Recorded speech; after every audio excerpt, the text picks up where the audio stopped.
say first that I'm having some voice issues, so if I just stop at some point and start doing an interpretive dance instead of speaking, that's what's going on. I'm super happy to be here. I love coming to Bend, first and foremost. I'm from Portland, so I love coming down here and climbing mountains and swimming in lakes. And thanks to the Bend Design organization for inviting me and being such gracious hosts. Appreciate that. Because I believe that context is very important, there are a few things that you should know about me and about Second Story before I start getting into virtual museums. Me. I'm a designer. I've been working in creative services for 18 years. I got into this business because I thought it could support my real dream of becoming a full-time, very well-paid drummer. That is still in the works, I guess. It's also worth noting that I went to art school for exactly 6 months before the school was shut down for embezzling student loan money. So apparently design education wasn't for me. So I got a job at a small design studio who was willing and able to invest time in me, and that's sort of how I got my start in design. Since then, can everybody see that okay? Is it large enough? Also, I like to mess with people with type, in case you can't tell. Focus of my career has been on visual communication and aesthetics. I let go of rock stardom and all of my drumming dreams once I realized that I could create and communicate with emotions through visual design. So I was okay with that switch once I realized I could still express myself and get paid for it as well. Drumming, not so much. So I am a maker. I love to create. I love to learn. My career path has afforded me opportunity to engage in many design disciplines: graphic, motion, environmental, interface, interaction, and experience. I actually love when new software comes out. I love learning new tools. Aside from the craft of design, I'm also very passionate about design's ability to connect people. Connecting people to stories and places, and most importantly, each other. I believe in our ability as designers to facilitate empathy between people with different backgrounds and different perspectives. And that's what led me to Second Story, where I'm currently the design director. I've been with Second Story for 6 years. I oversee the practice of design across our 3 studios. And so I'm going to give you a little bit of information about Second Story and what we do there. We're a design studio. We're a multidisciplinary design studio. We've heard that a few times today, which is really exciting to see. We employ a wide range of designers: graphic, interface, experience, physical, in addition to technologists, a wide range of technologists, creative coders, web programmers, kind of anything you can imagine, prototypers, and content creators. We create our own content very often, and of course we have producers as well holding us all together. So we use design, and we use technology, and we use content, stories, to connect people. So you can see how it's a good fit for me. We're storytellers, first and foremost, but we are also makers. We are not happy with just generating ideas. We're passionate about seeing those ideas through to a product, to an exhibit, to an experience. And, I mentioned learning earlier. We're passionate about learning. We're a group of people who can never get enough learning. We purposely avoid making the same experience because we are I guess we're gluttons for punishment. That's one way of looking at it, or it's just that we're excited by new things, new ideas, different ways of telling stories, different ways of making them come to life.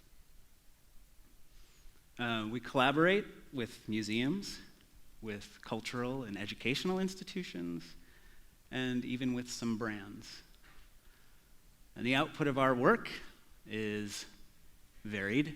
Sometimes it's web and mobile, like this mobile application for the Whitney Museum in New York.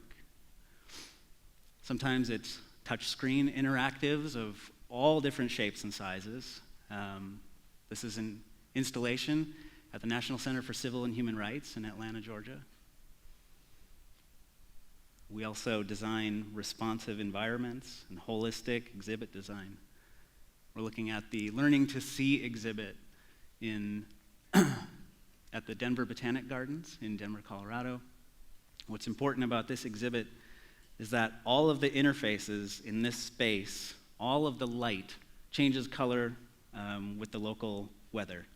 So when it's warm, the interfaces are warm. When it's cold, the interfaces are cold. And sometimes we find ourselves working on very large-scale media installations. That is a 10-story, block-and-a-half-long screen in Times Square. We worked with a real estate developer, Vornado, to bring to life this new screen, which is at the time, the largest 10K display in the world. I don't know if you can see it from out there, but there's the snowman from Frozen, kind of at the bottom there. It's funny, you know, my kids see this and they're like, that legitimizes me to them. Even though I did the stuff in the background, like they're super excited. My dad worked on something that was behind the Frozen snowman. Sad but true. So, getting into the virtual museum space. We have, at Second Story, we've created many interactive experiences for museums that, what I like to call break the glass. So, I'm sure we've all been in museums where there's glass around an artifact or collections. Second Story, very well known through the late 90s, early 2000s for building experiences in museums that allowed people to go deeper into artifacts than what you can do with glass, or that you can do from behind glass. We've worked with museums to expand their art collections that allow visitors to inspect historical artifacts, read more stories about the collections and artifacts. This image and the previous one are from the Arctic Studies Center in Anchorage, Alaska. Using a large touchscreen, users can inspect artifacts that are behind the cases. They can blow them up very large and inspect all of the little details of that artifact, front and back, underneath. All of these perspectives that you wouldn't get by just looking at the artifact in a case.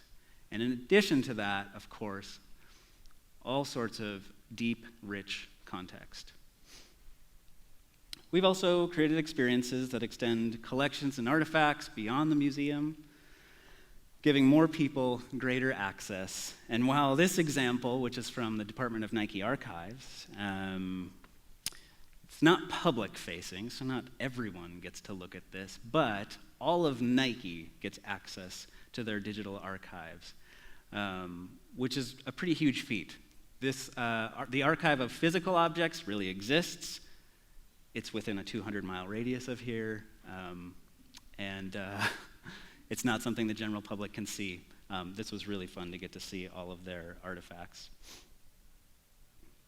So, greater access is becoming an expected part of the museum experience, the virtual museum, as we call it. And 3 of our recent projects that I'm going to share with you have used this greater access to create stronger connections between people, collections, stories, and each other.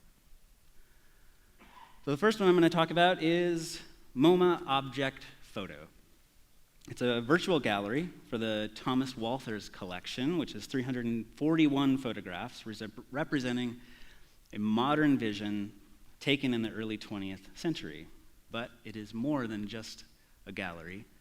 And I have a video. I have 3 videos, so if you're thinking about leaving, 3 videos. Okay.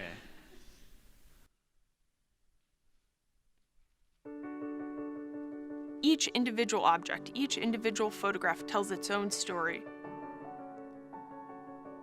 The Thomas Walter collection is a group of 341 photographs from the 1910s, 20s, and 30s that together catalog the formation of photographic modernism. The entry point to the site as a whole is a suite of 4 visualizations. So the ability to have this incredible access to the photographs and the amount of information on each photograph, but also see how that photograph connected throughout the site. In Second Story, we found the people who could have that kind of conversation with us, a conversation about how information could come together, intersect, and tell a story through the web as a platform.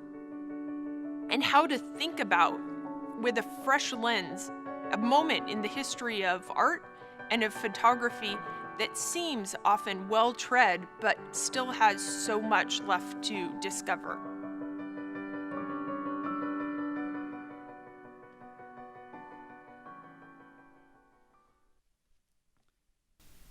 So as described in the video, Object Photo is a tool for visualizing data that's been collected by photographic researchers at MoMA. So this is, we talked with MoMA about creating stories that connected these objects, but they were much more interested in us creating a tool for them to use to uncover new connections that they weren't able to make with their existing tools. In addition, it's something that was made public. So anyone can go to this site and find connections between artists, their subjects, photographic techniques, and gallery showings. And it should be noted that this was developed in conjunction with a printed book by MoMA, being published by MoMA at the same time. As I said, it's a public-facing website. Anybody here can go to it. You can check out all of the photographs. It is a deep, deep dive to get into this site. It goes into paper type, technique of photography, the types of watermarks that are on the back of the photographs. You can get very, very deep into this content. But you should also realize, as you're looking at it, it is primarily geared towards photographic researchers. It's just another view, one of the visualizations that shows connections between artists, places, photographic type. So, as you can imagine, there are inherent challenges in creating a tool like this. I'm not a photographic expert. I should say a historical photographic expert. No one on our team is. So we spend a lot of time with researchers. So whether it's for a project like this or whether we're doing a science museum, whatever it is, we have to dive into our subjects. And we go along with the researchers. They challenge us, we challenge them. It's a constant back and forth. We're always looking out for the end user, the audience. We have a lot of experience in making interactive and web experiences, but it's a process. It's a back and forth iteration all the way through to the end. So you can take a look at this website, at this address. You can also go to secondstory.com, and you can find a link to the website there. So the next one that I want to talk about, making connections between design and designers. In 2013, the AIGA, the Professional Organization for Design, celebrated its 100-year anniversary. And we were asked by the AIGA to create an interactive experience, a web-based interactive experience around the most influential design works of the past century. I'll let you all just look around for a little bit because it's fascinating. The Dylan poster, I Want You for the US Army.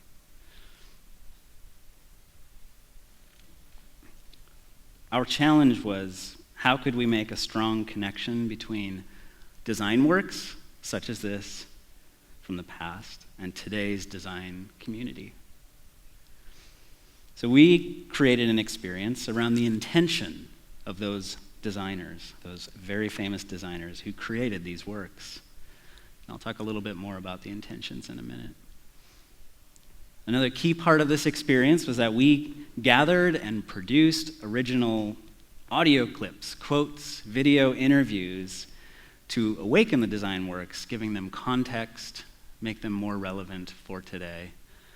We got to, well, I shouldn't say we. I didn't get to fly around, but our AV producer got to fly around the country and interview these design masters for a couple of weeks.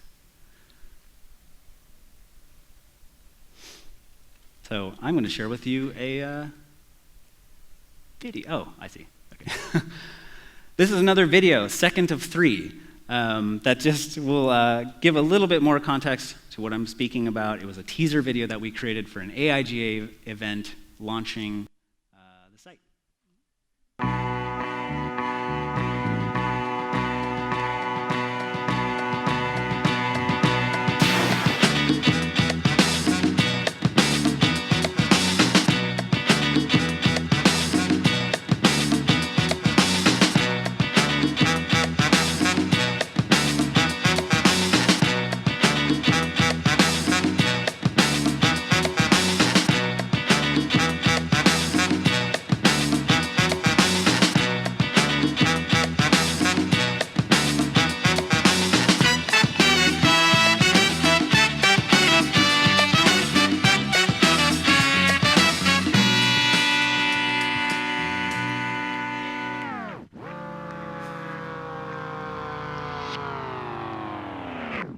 I love that part of the track.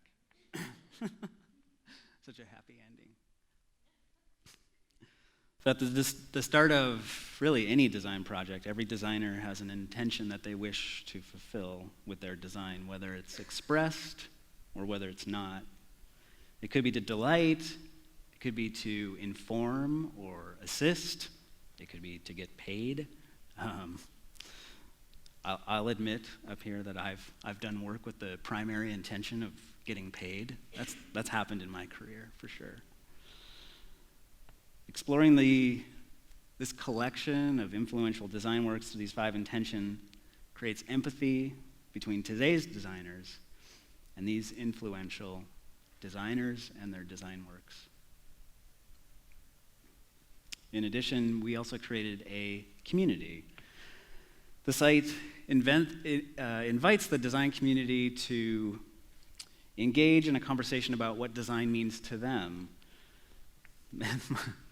As we were collecting all of these submissions after the site launched, my favorite, and I don't have a visual of it here, but the best submission I saw was celebrating 100 years of design that doesn't suck like this website. Can't please everyone, right? I loved that. And you can visit the website at celebratedesign.org. So the last piece I'm going to talk about is about the High Museum of Art in Atlanta, Georgia, connecting art and the people. So a few years ago, we at Second Story developed ArtClicks. ArtClicks is a mobile phone app that is intended to be used inside of the museum. So this is a pretty unusual thing, or at least it was at the time, to allow photographing of artworks within a museum setting. The app used object recognition software to identify an artwork that someone was looking at, and then served up content So additional content that was not on the museum placard. This was special content about the artwork and about the artist. The app also allowed people to add their voice to a community so they could comment on specific works of art. There was a problem, though. As it turns out, the people who comment on artwork most often, it seems they have art history degrees. Basically, the comments were essentially like professional level art critiques. And so it left most of the museum goers, which were a lot of school groups and just regular people, they were inhibited when they saw those really long, very well-educated comments. So we had an idea.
Imagine how fun it was coming up with the emojis. Imagine how many emojis we came up with that the museum rejected. There was, at one time, a steaming pile of something. We went all over the place. And in the end, we decided on some basic human emotions. And we decided on some things that really don't make any sense if you just look at them. There's a little miniature dolly, which is one of my favorites. What do you do with that? I'm not really sure. But people are using them, and that's what's really important. Because now we can engage an audience without an art history degree, and we can get them to very quickly think about how they're feeling about art and put it into the community.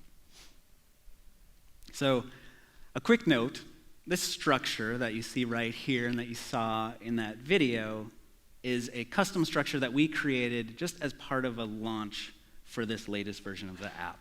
So it was just something we put in the museum to say, hey, we have a new app, and this is what it does. And I absolutely love to see thoughtful comments next to a few bells and a meh, some sunglasses, a diamond.